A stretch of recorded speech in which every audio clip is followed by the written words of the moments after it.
Di Indonesia, ajakan ngopi terdengar sederhana, hanya dua kata yang ringan diucapkan, mudah diterima dan hampir tidak pernah terasa mengancam. Ngopi yuk.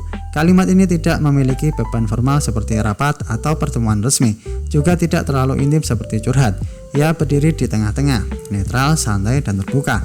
Namun justru disitulah kekuatannya. Secara lahiriah, ngopi hanyalah aktivitas minum kopi, tapi secara sosial dan psikologis, ia adalah ruang. Sebuah ruang yang memungkinkan percakapan tumbuh tanpa tekanan. Dalam budaya kita, kopi menjadi medium yang mencairkan suasana. Uap hangatnya seperti memberi isyarat bahwa pembicaraan boleh mengalir pelan, tidak perlu tergesa-gesa. Ajakan ngopi seringkali berarti ada sesuatu yang ingin dibicarakan.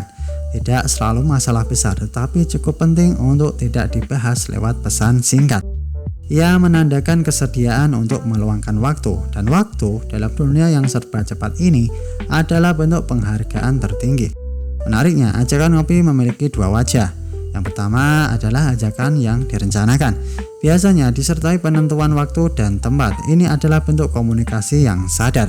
Di dalamnya ada niat untuk menyusun ide, menyamakan persepsi, atau mengambil keputusan.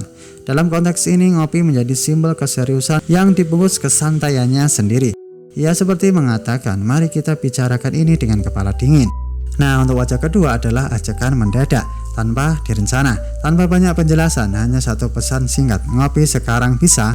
Dalam jenis ini, kopi bukan lagi fokus utama, ia menjadi alasan untuk bertemu, alasan untuk tidak sendirian. Seringkali ajakan seperti ini muncul ketika seseorang sedang berada di titik rapuhnya. Disinilah filosofi ngopi menjadi lebih dalam. Kopi itu pahit tetapi dinikmati, hidup pun sering pahit tetapi harus dijalani. Ketika dua orang duduk bersama dengan secangkir kopi, yang sebenarnya sedang terjadi adalah proses berbagi beban. Pahit yang dibagi terasa lebih ringan, masalah yang diucapkan terasa lebih kecil dibandingkan yang hanya dipikirkan sendiri. Secara sosial, ajakan ngopi adalah bentuk empati yang halus. Kita tidak berkata, aku butuh bantuan. Kita hanya berkata, ngopi yuk. Bahasa ini lebih mudah diterima, lebih menjaga harga diri. Dalam budaya yang sering menuntut kita terlihat kuat, ngopi menjadi celah untuk tetap manusiawi. Ada juga dimensi reflektif dalam ajakan ngopi. Kopi tidak diminum dengan tergesa-gesa. Ia dihirup aromanya, dirasakan pelan-pelan. Begitu pula percakapan yang baik. Ia tidak dipaksakan, ia diberi jeda. Dalam jeda itulah pemahaman tumbuh. Secara filosofis, ngopi adalah perlawanan kecil terhadap dunia yang terlalu cepat.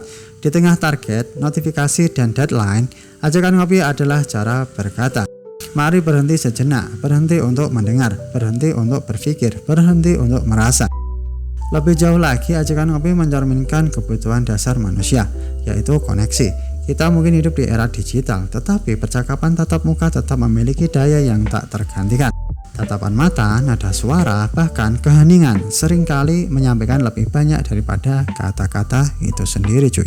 Akhirnya, arti ajakan ngopi bukan pada kopinya, ia ada pada kesediaan hadir, pada keputusan untuk duduk bersama tanpa layar sebagai perantara, pada pengakuan bahwa beberapa hal terlalu berharga untuk hanya diketik dan terlalu rumit untuk dipendam sendiri.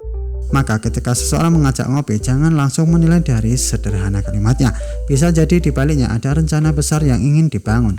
Bisa jadi ada luka kecil yang ingin dirawat, atau mungkin hanya ada kebutuhan untuk merasa tidak sendirian. Dan dalam dunia yang semakin individualis, secangkir kopi yang dibagikan bisa menjadi bentuk kepedulian paling tulus, sederhana, hangat, dan cukup. Sekian dan terima kasih. Tetap semangat.